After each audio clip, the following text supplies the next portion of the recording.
नमस्कार, संपादकीय news channel में आपका स्वागत है और मैं हूं जर्नलिस्ट डॉक्टर हरीश चंद्र लखेड़ा।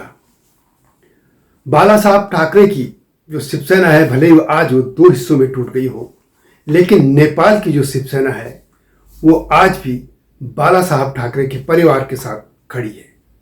जी हाँ, नेपाल में भी एक शिवसेना है, हालांकि वो अलग अस्तित्व है उसका, और उसका संगठन के तौर पर भारत की शिवसेना है उससे कोई वैसे संबंध नहीं है कि उसका समूह हो, लेकिन दोनों भावनात्मक तौर पर एक साथ हैं।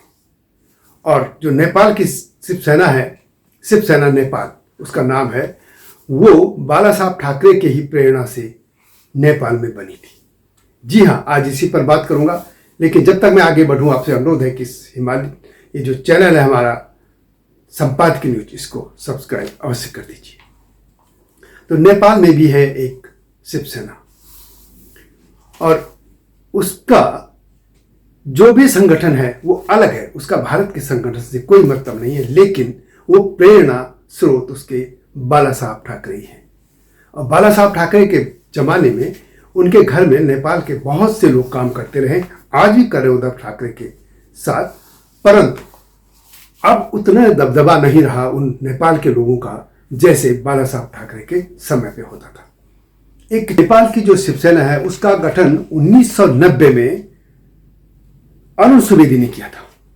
अरुण सुवेदी, वैसे ये जो पूरा मध्येश का इलाका है, खासतौर पर यहाँ पे शिवसेना का बड़ा जनाधार है, परंतु पहाड़ी क्षेत्रों में जो नेपाल के वहाँ भी है।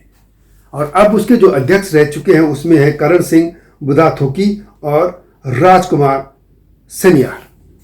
इसके अलावा वहाँ पे पूरी तरह के, जैसे शिवसेना भारत में हिंदुत्व के लाइन पे चलती रही है पहले तक, जब तक वो यूपी का हिस्सा नहीं थी और भारतीय जनता पार्टी के साथ थी, तो वो खुल के हिंदुत्व के मुद्दों पे आती थी। और खासतौर पर बाला साहब ठाकरे, इसीलिए उनकी एक पहचान थी अलग, मराठा अस्मिता और हिंदुत्व। उसी तरह की नेपाल की जो शिवसेना है वो अभी हिंदुओं के जो अधिकार हैं उनके लिए वो लड़ती रहती है। और उनके जो भारत के जो संपर्क प्रमुख हैं वो है अशोक सिंह नेपाली। अशोक सिंह नेपाली आज भी उनका उद्धव ठाकरे के यहाँ आना जाना है, और दिनेश सिंह बिष्ट और इस तरह के बहुत से लोग हैं जो आज भी उद्धव ठाकरे के साथ हैं। और नेपाल की जो शिवसेना है वो आज भी सिंधे का जो ग्रुप है शिवसेना, जो कि मुख्यमंत्री हैं एकनाथ शिंदे, उनके साथ नहीं है, आज भी वो बाला साहब ठाकरे के साथ है वो शिवसेना नेपाल की। हाँ, ये जरूर है कि एक है चंपा थापा। चंपा थापा नेपाल के हैं मूलतः, और वो बाला साहब ठाकरे के साथ लगभग 12 साल तक रहे।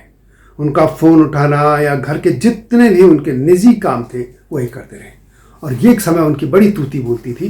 बाला साहब जब पावरफुल होते थे महाराष्ट्र में उनके ज़माने में, तो उनके घर से किया गया फ़ोन वो भी प्रभावशाली होता था।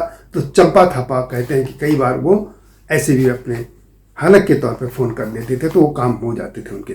यानी नेपाली जो समुदाय था भारत में, उनका बहुत बड़ा वहाँ पे चलती थी पूरे महाराष्ट्र में। परंतु जब उद्धव ठाकरे आए तो चंपा थापा की वहाँ वो कमज़ोर पड़ते चले गए, और वो पिछले साल उन्होंने फिर एकनाथ शिंदे का दामन पकड़ लिया और वे चले गए फिर एकनाथ शिंदे ग्रुप में। लेकिन जो नेपाल की शिवसेना है वो आज भी उद्धव ठाकरे के साथ है, और उसमें अशोक सिंह नेपाली, जो मैंने जैसे कहा, वो वहाँ के संपर्क प्रमुख हैं भारत के उनके, वो और भी लोग, दिनेश सिंह बिष्ट और कई लोग मैंने जैसे पहले कहा, वो उद्धव ठाकरे के साथ हैं। और जो नेपाल की शिवसेना है वो भी शिवाजी महाराज की आदर्शों पे चलती है, और उसी तरह वो नेपाल के हितों की बात करती है और हिंदुत्व के मुद्दों को लेकर लड़ती रहती है। और अधिकतर जिलों में उनका अब नेटवर्क भी बन चुका है, और वो चुनाव प्रक्रिया में भी संभवतः हैं। तो ये थी बात नेपाल की शिवसेना की। भले ही भारत में टूट गई हो, लेकिन और इस समय उद्धव ठाकरे हाशिए पे जैसे हों, परंतु नेपाल की जो शिवसेना है वो आज भी बाला साहब ठाकरे के परिवार के साथ खड़ी है। तो यह वीडियो कैसे लगी? नेपाल को लेकर और भी मैं वीडियो लाता रहूँगा।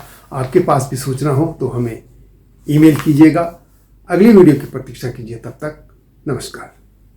हिमालय पे पेड़ हो तो गीत गाएंगी नदियाँ, गीत गीत गाएंगी नदियाँ। पेड़ों पे चिड़िया है तो गीत गाएंगी नदियाँ। पेड़ों पे चिड़िया है तो गीत गाएंगी नदियाँ। माँ की लोरी जैसे होते हैं नदियों के गीत।